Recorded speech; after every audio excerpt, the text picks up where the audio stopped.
I'm your host, Angela, and I'm thrilled to announce our guest today.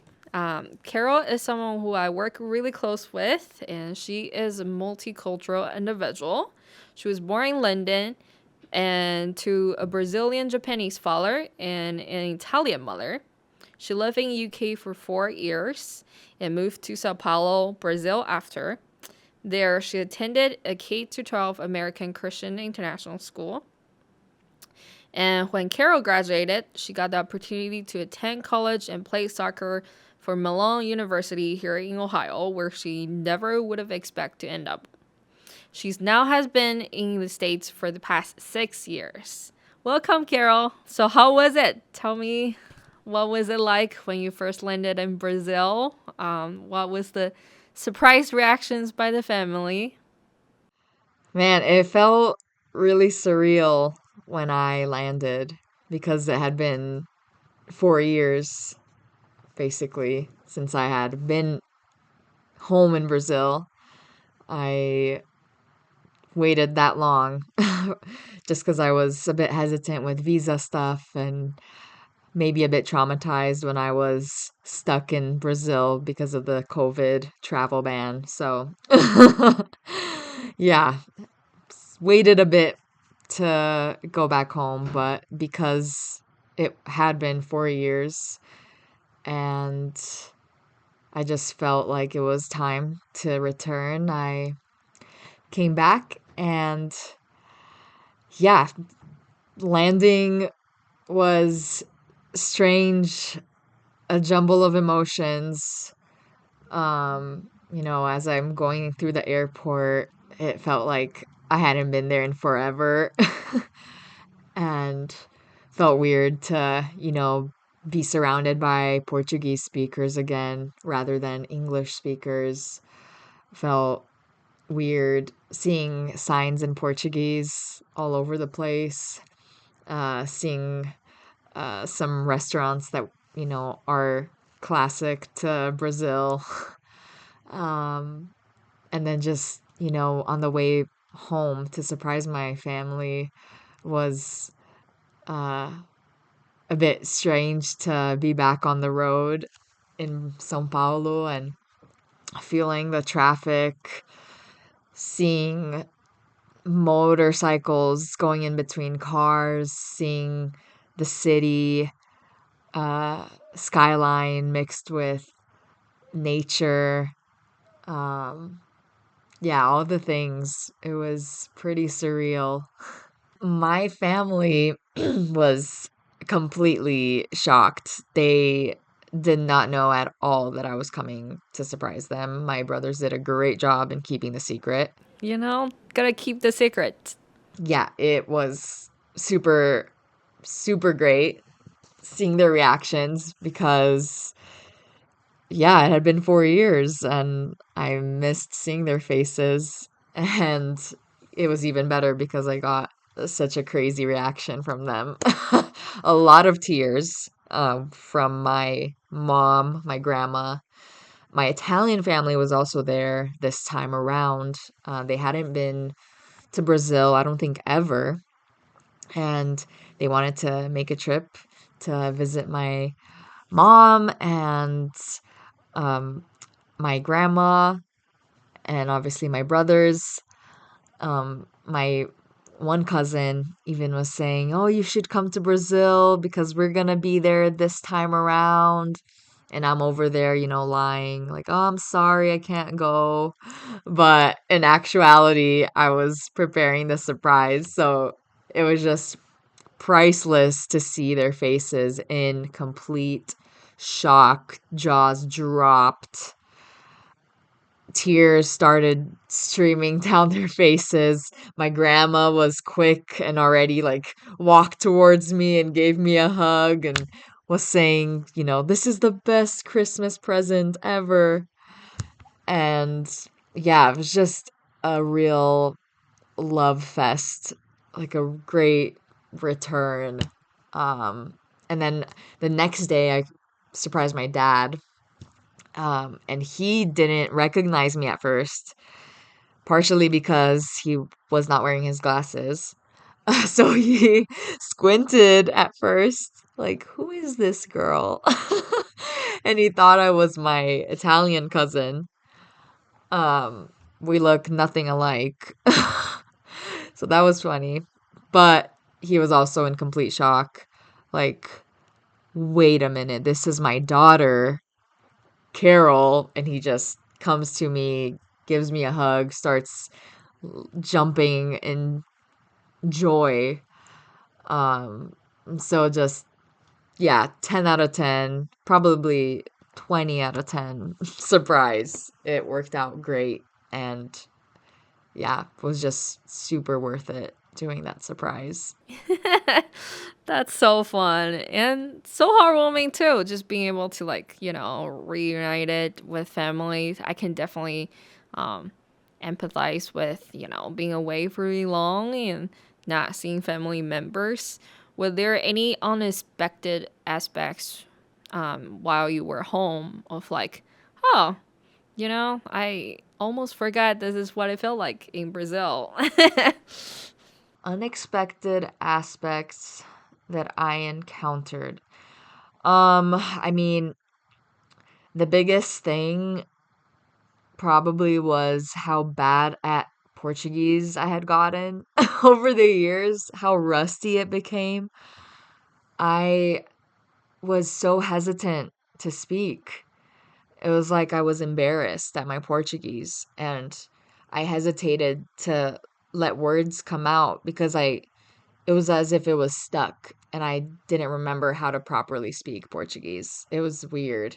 Like people could tell that I was a foreigner, even though I'm not a foreigner technically, because I'm from Brazil, but it felt like I was a foreigner or a gringa, as people back home would say, because of how bad my Portuguese was. It was just not flowing correctly. It was only at the end of my trip that it became a bit more fluid. But yeah, that was super frustrating to have lost so much of my Portuguese over these 4 years. Rightfully so, because I don't have many, Brazilian friends here to speak with and practice my Portuguese. Basically, the only Portuguese I speak is when I'm speaking with my parents or my brothers on the phone. But that was, man, that was a struggle. That was a struggle. Yeah. When you mentioned Portuguese being your second language, what was your first and how many languages do you speak? Yeah, so my first language was English because I was born in the UK and I think my parents wanted my English to be strong, so they didn't really teach me Portuguese back when I was living in the UK. And then once I moved to São Paulo, Brazil, that's when I picked up Portuguese. So English and Portuguese are my two languages, my two main languages that I speak fluently. I'm currently learning Italian because my mom tried to teach my brothers and I Italian when we were younger, but that did not work out. We were stubborn, and now I regret it. So I'm trying to get back that language and hopefully become fluent. And I can get by with Spanish because Spanish is super similar to Portuguese. And I took some Spanish lessons in high school. So those are my languages: English, Portuguese, some Italian, some Spanish. Yes. Nice. Nice. So, you have shared a little bit of, everybody in a cry fest when you arrive. Um, how has the time, after the initial reactions, how has your time in Brazil looked like? And were there any challenges that you ran into that you didn't know that you were going to encounter? Um, Either generally, just, daily life or emotionally, spiritually. Um, what does that look like? Yeah, being home was super sweet. Don't get me wrong. I felt extremely spoiled because I did not cook at all. The only things that I had to prepare were breakfast, basically. Because my grandma was cooking, or my mom or my dad were cooking. Then my grandma and my mom were doing the cleaning. So that felt super weird, even though I tried to help them out, ask them what needs to be done in the house. They were just doing it all. And so, yeah, that felt weird, but felt super loved in those acts of service. Um, on the flip side, coming back home came with challenges because, once you're out of your home, not living with your parents anymore, living a more independent life, you get unused to, coming back home to live with your parents and your whole family. So at first, when my, Italian family was all there, the our house was pretty cramped. So at first I had to sleep with my grandma in my old bedroom. She is now using my bedroom as her bedroom. But um, yeah, I felt a bit, you know, stuck and claustrophobic even because I didn't have my own space. Felt like I was sort of intruding into my grandma's space. And I felt bad because she would go to bed earlier than I did. So I would, tiptoe in her room, try not to wake her up. Um, so that's, yeah, one example. Just feeling like, boy, I don't have my own space anymore. I need to share my space and all that good stuff. But once my Italian family left, then I got my own room. But even still, you don't feel, uh, I guess, super, uh, I don't know, comfortable. You feel comfortable, but it's a different type of comfortability uh, than what you're used to in the States when you live by yourself, when you have your own area. Um, it's also different because here in the US I have a car. In Brazil I don't have my own car, so relying more on public transportation, Uber, all that. So that's another piece of independence I was missing out on, but not terrible.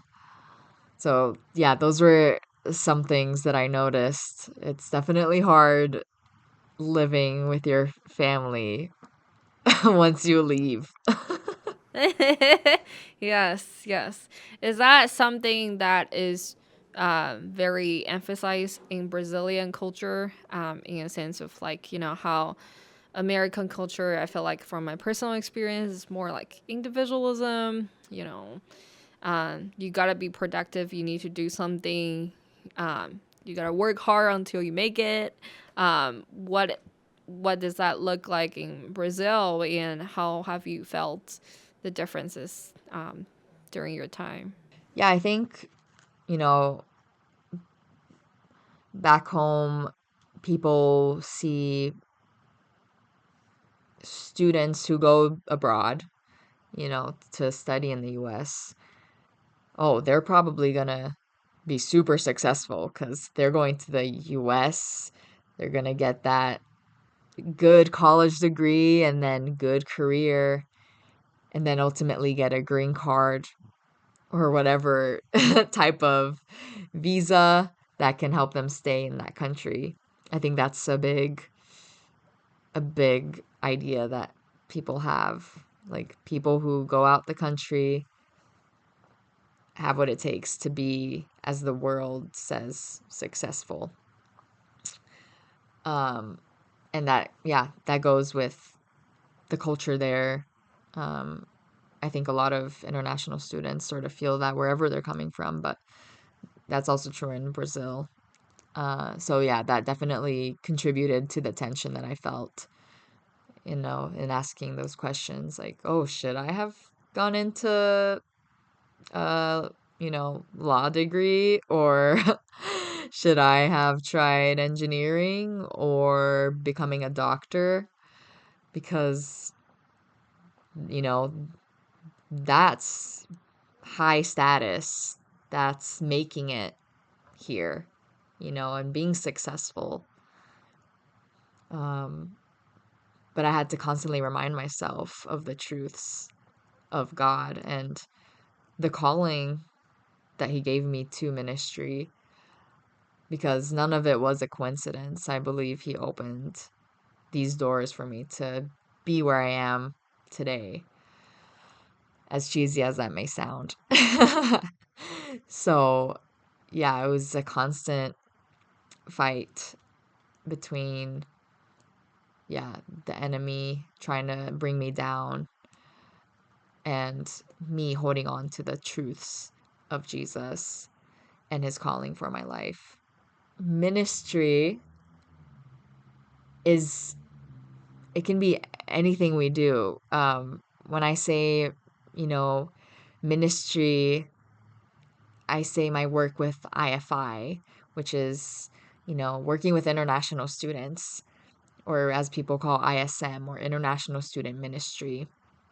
Ministry can mean service to people like these international students that we serve, but it's not just within the Christian realm. I think that people, that follow Jesus, even if they're not in direct ministry like I am right now, serving international students within an IFI, they can still uh, live a life of ministry within accounting, or within engineering, or within dentistry or law.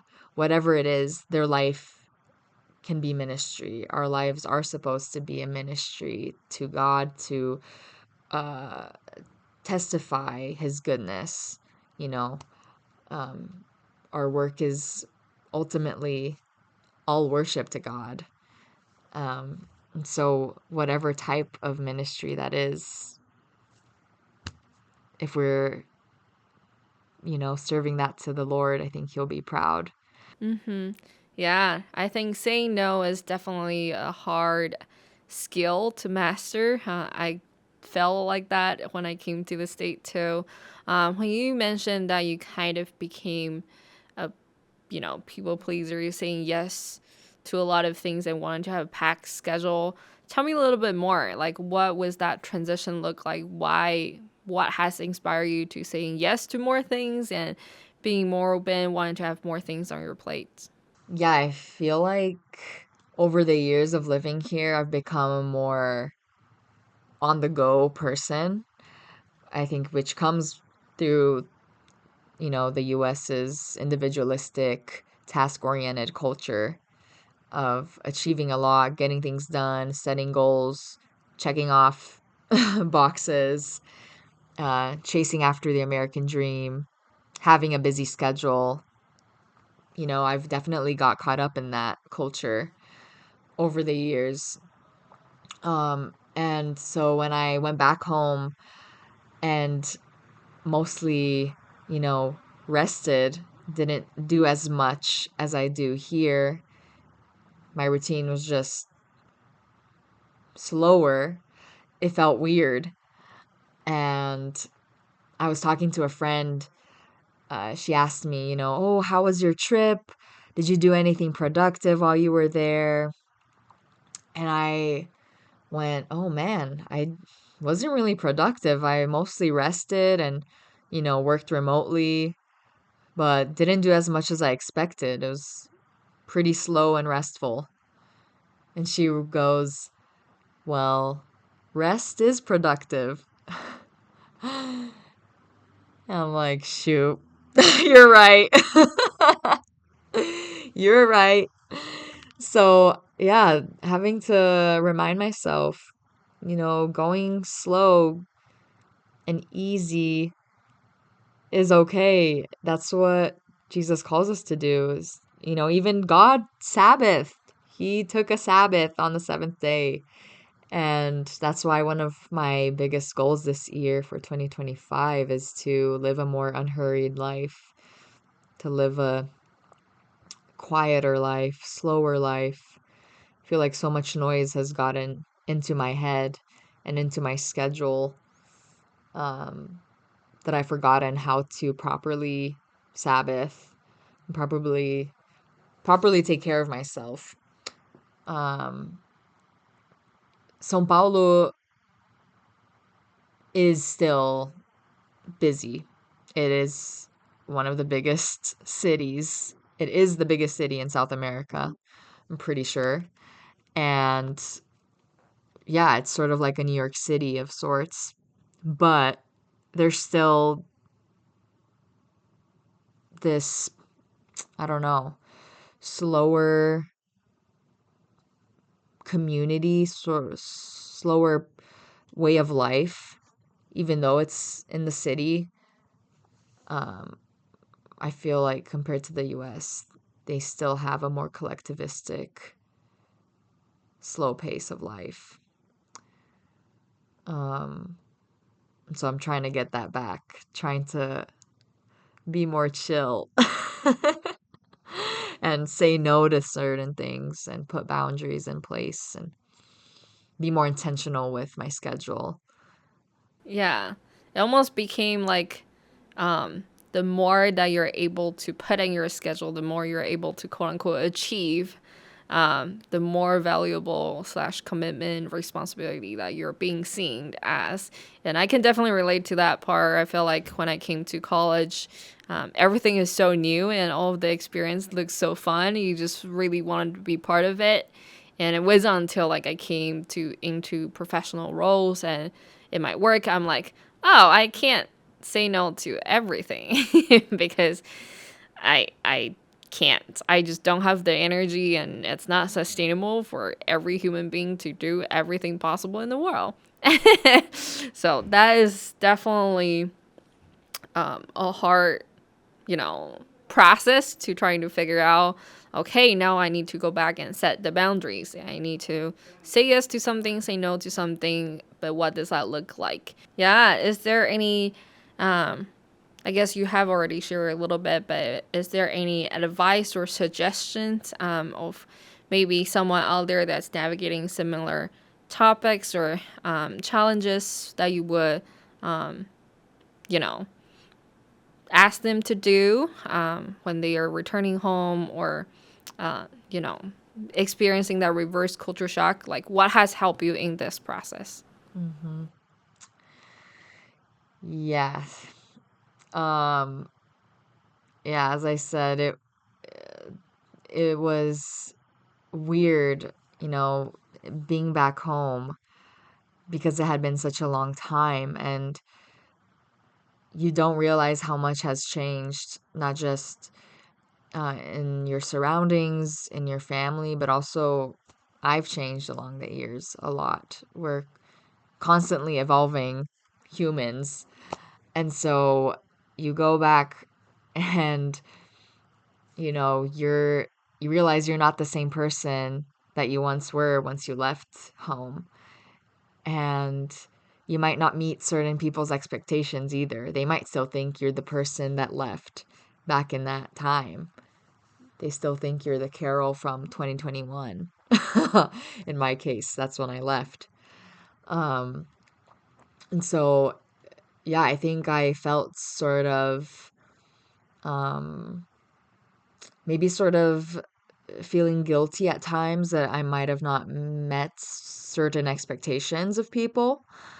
Um, I think the biggest tension I felt was regarding my work because I think a lot of people, and including myself, came to the US with a lot of expectations, um, of achieving a lot, of, uh, you know, after college, going into a maybe a well paying job, trying to find that success, whatever success meant for me. And I end up in ministry. And that's like completely upside down for myself, even as a follower of Jesus. That's still hard, but even more for, family members who might not understand or friends who might not understand this life that is ministry.